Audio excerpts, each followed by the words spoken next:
Alhamdulillahi Rabbil Alameen. Today we're going to go back, way back, 556 to the city, the blessed city of Mecca. A woman was born by the name of Khadijah.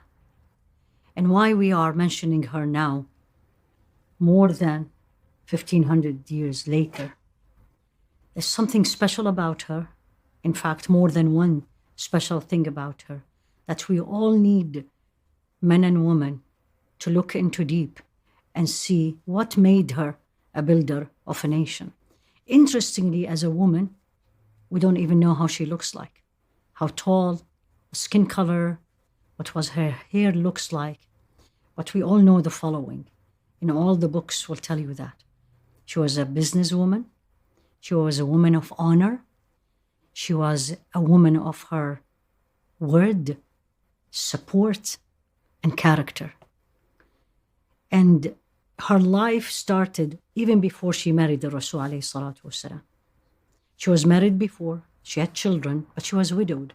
Many men really wanted to marry her. Noble, wealthy, businesswoman, very unique lineage, but she declined. However, after she dealt with the Rasul alayhi salatu wasalam, in the famous history, a story where she used him to take care of her business, and when he came back, and after they dealt, or he and she dealt with business, she came to know him. And now she decided she wanted to marry this man for only one reason.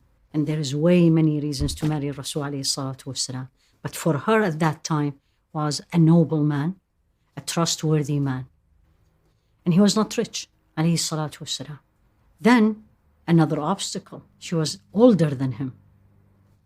But for her was not an issue, and for sure for him was not an issue. The only issue he had, that she is rich and she may not want him.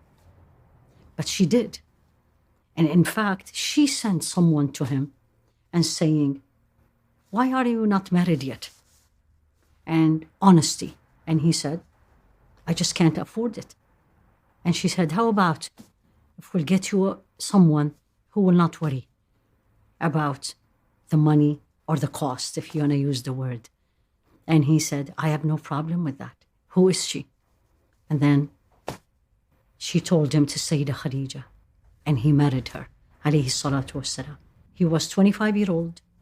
She was above 40.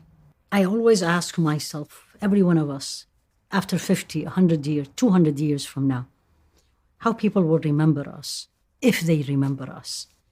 And look at the following narrations said by more than one Sahabi, one companion about her. Sayyidina Ali reported that the best woman in their time was two. Sayyidah Maryam was the best in her time, and Sayyidah Khadijah was the best in her time.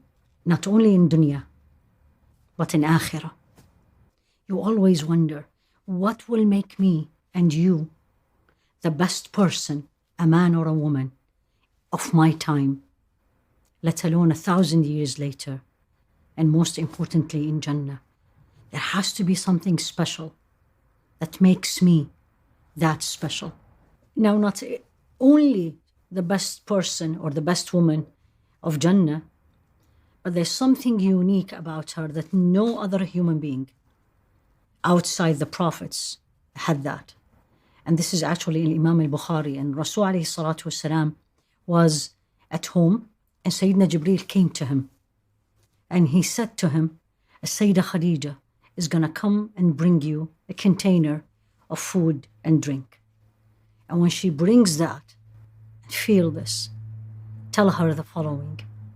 Allah send his greetings, and I am sending you a greetings.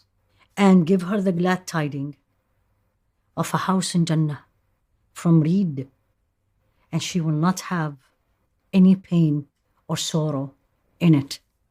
What did she do to have Allah send her a special greeting to her? So what made her so special that best woman in her time, best woman in Jannah, Allah sent her a greeting, Sayyidina Jibreel sent her a greeting? Let's take some highlights. And the first one is just a story very well known to everybody. But let's look into it deeper. So here you go. You're at your home. You come to your wife, and there's something really overwhelming you. And the response of the wife, or vice versa. The wife comes in, and she really had something overwhelming her. And what's the response? So let's go to their house, and let's see what was it. So he comes in after the famous story in the cave, where Sayyidina Jibreel came to him and says, read. And then he responded, I can't read. And again, read. I can't read. Read. I can't read. And finally, he told him, Iqra bismi rabbika alladhi khalaq. Read by the name of your Lord who created.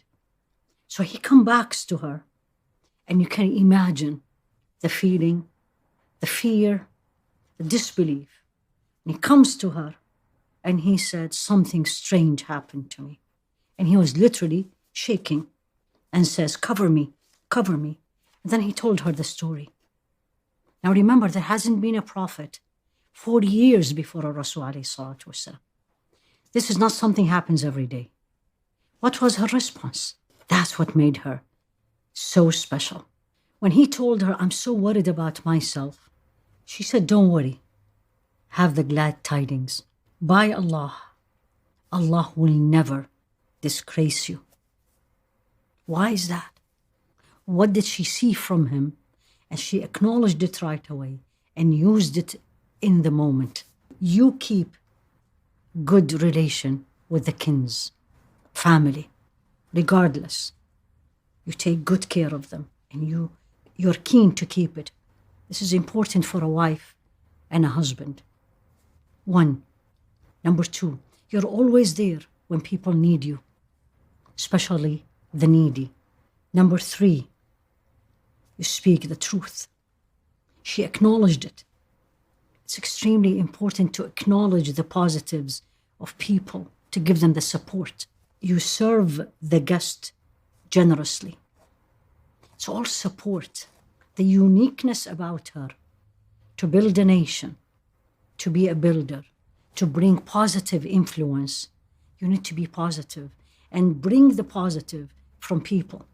As we journey through the life of the supporter of Rasul alayhi salatu wasalam, we'll continue tomorrow, inshallah.